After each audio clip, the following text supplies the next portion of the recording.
cette garantie, ne vous inquiétez pas.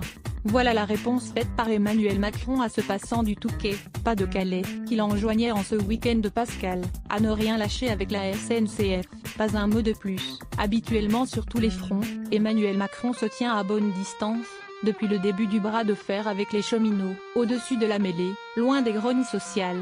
Dans cette bataille où se joue sa capacité à réformer, le chef de l'État envoie donc son Premier ministre, Édouard Philippe, et sa ministre des Transports, Elisabeth Borne, en première ligne, et joue à plein des institutions de la Ve République, qui lui permettent de se retrancher derrière le paratonnerre de Matignon. Un dossier suivi de très près. Il n'y a rien d'anormal à cette situation, évacue un proche du chef de l'État. C'est un dossier qui relève du périmètre du gouvernement, pas du champ présidentiel. Sinon, le président de la République devient Premier ministre.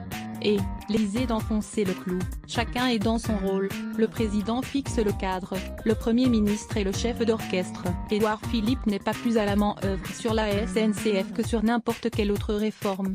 Bref, ce n'est pas parce que le pays connaît la grève la plus importante depuis le début du quinquennat, que le président doit descendre dans l'arène, bien même, il avait lui-même esquissé les contours de la réforme, cet été, dans un entretien au magazine interne de la SNCF, et suit, de l'aveu d'un proche, ce dossier de très près. Lire aussi plus grand que Retour sur un mardi noir. Paris est pourtant risqué, à un moment où l'opinion semble plus partagée qu'il y a quelques semaines, sur l'opportunité de la réforme, et où les Français vivent au quotidien les conséquences de cette guerre d'usure inédite. L'opposition n'a d'ailleurs pas tardé à s'engouffrer dans la brèche. Le Premier ministre est sur les sujets du quotidien, observe le député LR Damien Abad, comme on l'a vu avec Notre-Dame-des-Landes, et Emmanuel Macron serait au-dessus de tout cela.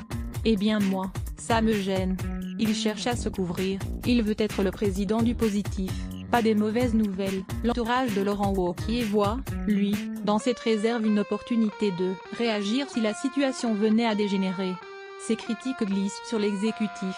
Quand il fait, on dit qu'il écrase le Premier ministre. Quand il ne fait pas, on dit qu'il se défausse balaie un conseiller. Il reste qu'en coulisses, ils sont quelqu'un à plaider pour une grande séance d'explication. Il y a toujours besoin de donner du sens sur les réformes, glisse un proche. Emmanuel Macron pourrait s'exprimer devant les Français dans les prochaines semaines, à l'occasion des 1 an de son accession.